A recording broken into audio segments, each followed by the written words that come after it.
नमस्कार दोस्तों, मैं हूं वंदना भारती और आप देख रहे हैं कमोडिटी इनसाइट्स। कहावत है कि मेरी तो चांदी हो गई, उसकी तो चांदी हो गई। इस बार तो चांदी की ही चांदी हो गई, यानी कि चांदी अब यहाँ पे 3 लाख से पार होता हुआ नजर आ रही है और स्टेबल होके यहाँ पे ट्रेड कर रही है 3 लाख से।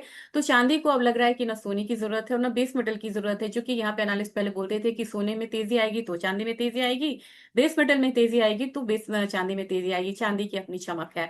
चांदी की चमक क्यों है? कुछ नए यहाँ पे डिमांड्स निकल के आए, एआई में, डेटा सेंटर में, ग्रीन एनर्जी में। और इसके बाद दूसरी बात क्या हुई कि सप्लाई क्रंचेस हुए। चांदी की अपनी कोई माइंस नहीं होती है, मेजर माइंस यहाँ पे 30% ही है, बाकी बाय प्रोडक्ट है। दूसरी बात ये होगी। तीसरी बात यहाँ पे क्रिटिकल मिनरल्स में है, क्योंकि चांदी की जो रिक्वायरमेंट होती है डिफेंस मटेरियल से लेके आपको ग्रीन एनर्जी तक में होती है, और उससे सिल्वरवेयर। चौथी बात यहाँ पे है कि इसको नेशनल सिक्योरिटी लिस्ट में यूएस ने रखा, और यूएस ने रखा तो उनके डिफेंस डिपार्टमेंट के पास यहाँ पे 40% की चांदी जो है अभी बनी हुई है, और वो बहुत ज्यादा निवेश कर रहे हैं। $7 बिलियन का निवेश करेंगे चांदी के रिफाइनमेंट और चांदी को बनाने के लिए। चौथी, अब यहाँ पे छठी बात यहाँ पे क्या होगी, मेरे पास बहुत सारे रीजंस हैं। चाइना ने यहाँ पे आपको चांदी को एक्सपोर्ट करने से रिस्ट्रिक्ट कर दिया, अब वो ज्यादा चांदी नहीं एक्सपोर्ट करेंगे। सातवीं बात यहाँ पे इंडिया ने इसे कोलैटरल के रूप में यहाँ पे इस्तेमाल करने की आरबीआई ने यहाँ पे परमिशन दे दी है। आठवीं बात अब यहाँ पे ये है कि चांदी पहली बार ऐसा हुआ है कि चांदी फिजिकल में बहुत तेज है और वायदा बाजार पे डिस्काउंट पे। आप बोलेंगे कैसे? ऑलरेडी फिजिकल चांदी जो है 103 $102 $160 के करीब आ चुकी है, जबकि सीएमई अभी भी 94 $95 है। तो क्या लग रहा है कि अब यहाँ पे बाजार कहाँ जा सकता है? तो बाजार जा सकता है आपको $100 के करीब। कहाँ पे? तो वो जा सकता है आपको सीएमई में। सीएमई में आपको मूवमेंट जो है वो बनी हुई है बहुत ज्यादा।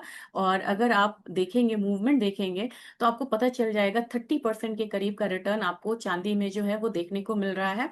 जबकि हमारा बाजार आपको ये सिर्फ 26 27 25% का रिटर्न दे रहा है, यानी कि भारतीय बाजार अभी डिस्काउंट पे है। ये एक अच्छी बात है। तो जिनको फिजिकल लेना है वो यहाँ पे ले सकते हैं। दूसरी बात है कि फिजिकल की आपको इंडिया में मिल रही है चांदी, लेकिन बाहर बड़ी दिक्कत है, क्योंकि बाहर में अब जो भी फिजिकल क्वाइंस बेचते थे ना, उन्होंने इसके प्राइस को डबल कर दिया, फिर भी अवेलेबल नहीं है। दूसरी बात यह है कि अब उन्होंने ना मिनिमम वो कर दिया है, कैप लगा दिया है। जैसे कि पहले क्या होता था, हम 5 ग्राम का भी चांदी लेने चले जाते थे, 2 ग्राम 10 ग्राम का भी सिक्का ले लेते थे, लेकिन अब उन्होंने कहा है कि $500 से नीचे का जो आप ऑर्डर करेंगे वो हम लेंगे ही नहीं। यानी कि वो बड़े ऑर्डर्स को यहाँ पे फुलफिल कर रहे हैं, क्योंकि इतने ऑर्डर्स हैं कि उनको इतना ज्यादा ऑर्डर पूरा करने का फिजिकल मतलब कि चांदी अवेलेबल नहीं है।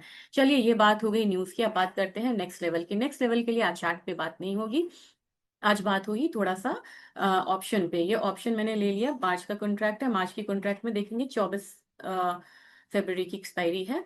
आपको कहीं भी बहुत ज्यादा यहाँ पे जो मतलब कह सकते हैं कि वॉल्यूम नहीं दिखेगा, मैंने बहुत पहले बोल दिया था।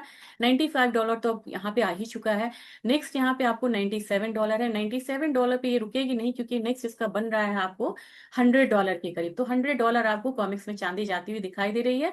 जबकि अगर आप $92 का ले, तो $92 के अलावा कहीं भी आपको पुट साइड में वॉल्यूम आपको नहीं मिल रहा है। तो $92 इसका मैक्सिमम फॉल फिलहाल मान के चल सकते हैं। अब ये यहाँ पे बात हो रही है, तो हाथ के हाथ हम बात करेंगे गोल्ड की भी, क्योंकि गोल्ड ने एक नई ऊंचाई को यहाँ पे छुआ है।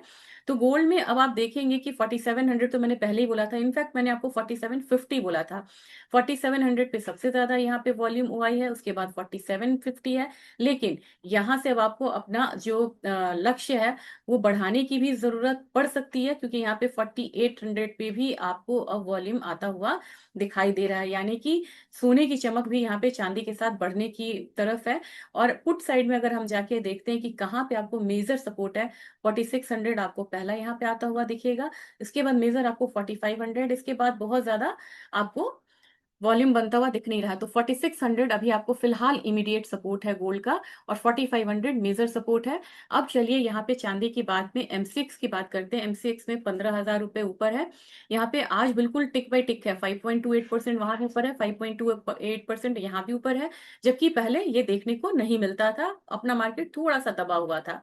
नेक्स्ट जो रेंज आपको चांदी में दिखेगी वो आपको दिख सकती है 3,30,000 की। ये चांदी का रेंज यहाँ पे रुकेगा नहीं, भले ही यहाँ पे वॉल्यूम थोड़ा सा कम होता हुआ नजर आएगा। तो नेक्स्ट मतलब कि थोड़ा मूव मैं बोलूँ शॉर्ट टर्म में, तो 3,33,000 है, और ऐसे आप 3,15,000 मान के चल सकते हैं। अब यहाँ पे जब हम फ्यूचर्स की बात करेंगे, तो फ्यूचर्स में हमारा आप देखिए कि यहाँ पे आपको कितनी की हाई लगती हुई दिखी है, हाई लगी है 4698 की, $4,700 ऐसे ही आ रहा है, लेकिन $4,800 भी आपको आता हुआ गोल्ड यहाँ पे दिखाई दे सकता है। तो यहाँ पे हमारा मार्केट कितना आता हुआ दिखेगा, 1,50,000 जो मैं बोल रही हूँ। एक ब्रेकआउट यहाँ पे इसने काफी उसके बाद दिया है, तो अब मुझे लग रहा है कि 1,50,000 गोल्ड आता हुआ आपको दिख सकता है। आज बात क्रूड की नहीं होगी, क्रूड में बहुत ज्यादा न्यूज यहाँ पे है नहीं, एक रेंज रहेगा 5450 से लेके 500 तक अपसाइड, नीचे 5300। लेकिन आज बात हम करेंगे नेचुरल गैस की। नेचुरल गैस की अगर बात की जाए, तो एक गैप अप यहाँ पे था, एक यहाँ पे जो अपना कॉन्ट्रैक्ट चेंज है ये होगा 28 जनवरी को, इसको ध्यान में रखिएगा। नेशनल गैस ने 30 रुपए का अपसाइड एक दिन में दिखाया है, और यहाँ पे भी जो गैप अप है ये, और ये आप देखेंगे 28 जनवरी यहाँ भी चेंज हो रहा है।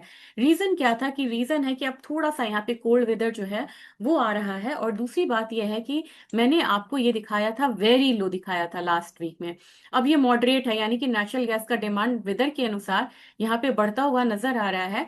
और धीरे धीरे जैसे जैसे हाई से वेरी हाई में जाएगा ना, वैसे वैसे आप यहाँ पे इसको एक अपसाइड आता हुआ नेचुरल गैस में देखेंगे। तो नेचुरल गैस में फिलहाल अगर मान के चला जाए, तो आपको ये अब आपको $304 उधर, और इधर पे आपको 336 350 वाले जोन में आता हुआ दिख सकता है। जबकि अगर बात की जाए, तो बहुत ज्यादा मूव आपको जिंक में नहीं है, जिंक में कोई ट्रेंडी मार्केट नहीं है, लेड में भी नहीं है। एल्यूमिनियम मुझे लग रहा है कि यहाँ से एक अपसाइड लेगा तो 320 322 तक आ सकता है। कॉपर ने एक अच्छा खासा एक कंसोलिडेशन बनाया है, ऊपर में मुझे लग रहा है कि प्राइसेस अब यहाँ पे 1320-25 के करीब जा सकता है। जबकि निकल में हम लोगों ने एक अच्छा मूव आता हुआ देखा है, तो निकल अभी तैयारी करेगा आपको 1,700 रुपए की, और यहाँ से एक अपसाइड मूव जो है वो आता हुआ दिख सकता है। अ, अब यहाँ पे जीरे में बात की जाए, तो जीरा मुझे लग रहा है कि 25 25.5 की तैयारी करते हुए नजर आएगी ये कमोडिटी। और धनिया की बात की जाए, तो धनिया में भी मुझे लग रहा है कि 12,000 जो मैं पहले बोली थी उसके साथ इंटैक्ट रहना चाहूंगी। जबकि टर्मरिक की बात की जाए, तो टर्मरिक में आपको यहाँ पे एक बारी 18 से 18,500 तक का लेवल आता हुआ दिख सकता है, और बढ़ते हुए वॉल्यूम के साथ यहाँ पे कारोबार हो रहा है, ये एक अच्छी बात है। जबकि कार्डमम थोड़ा सा रुकता हुआ नजर आ रहा है। ग्वारगम ग्वारसीड की बात की जाए, तो एक रेंज में रहेगा 11,000 फिलहाल, एक अब यहाँ पे एक रेजिस्टेंस बनता हुआ नजर आ रहा है। और ग्वारसीड की बात की जाए, तो अब ये रेजिस्टेंस यहाँ पे भी बन रहा है 5840 का। तो हल्की फुल्की यहाँ पे बढ़त आपको देखने को मिल सकती है। जबकि कोकूड में अगर गिरता है, ये कमोडिटी गिरती है, तो 3250 के करीब आने की संभावना काफी ज्यादा है। और अगर बात की जाए आज के डेटा की, तो आज मार्केट जो है यूएस का वो यहाँ पे बंद है, क्योंकि वहां पे मनाया जा रहा है मार्टिन लूथर किंग डे, यहाँ पे मनाया जा रहा है। और आज के दिन मार्केट क्लोज है, लेकिन मार्केट में बहुत ज्यादा वॉलेटिलिटी यहाँ पे है। जापान का डेटा यहाँ पे खराब आया है। ओवरऑल देखा जाए, तो चाइना का कुछ डेटा यहाँ पे, मतलब इंडस्ट्रियल प्रोडक्शन है वो थोड़ा सा अच्छा होके आया है, अनएम्प्लॉयमेंट रेट थोड़ा सा बढ़िया आया, लेकिन मुझे लग रहा है कि ओवरऑल डेटा जो है बहुत ज्यादा इंपॉर्टेंट डेटा आज के दिन में नहीं है। और रही बात चांदी की, तो चांदी में फिलहाल सेलिंग से जरूर बचिएगा, चाहे चांदी हो या आपको सोना हो।